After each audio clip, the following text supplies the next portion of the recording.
Nakaantabay na ang 100 doktor at 60 nurse ng East Avenue Medical Center para sa mga isusugod na biktima ng paputok. Live mula sa Quezon City, saksi si Trisha Zafra. Trisha, Happy New Year!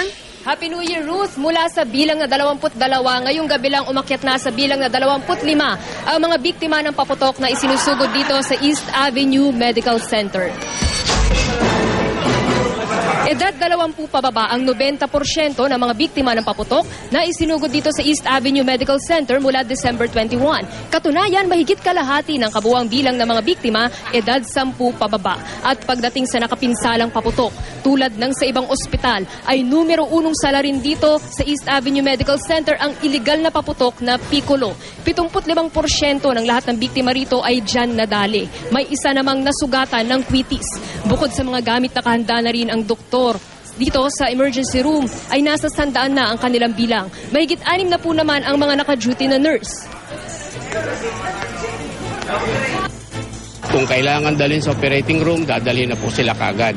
Kung hindi naman po kailangan at dito lang gagamutin sa emergency room, gagawin din kagad. Hanggang kaninang alas 6 ng umaga, nasa 184 ang bilang ng mga nasugatan sa paputok sa buong bansa. Isa naman ang naitalang firecracker ingestion habang isa ang tinamaan ng ligaw na bala. Kaya paalala muli ng mga opisyal ng Department of Health na dumalaw din dito sa East Avenue Medical Center ngayong gabi. Masaya po nating salubungin ang 2013 ng buo po ang bawat bahagi ng ating katawan. Igangnam nyo na lang po yan.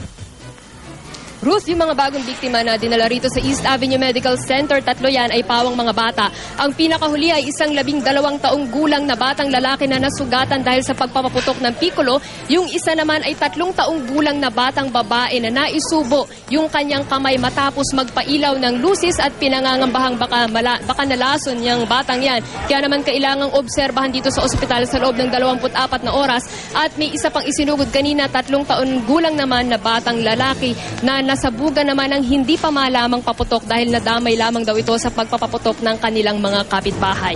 At live mula rito sa East Avenue Medical Center, ako si Trisha Zafra, ang inyong saksi.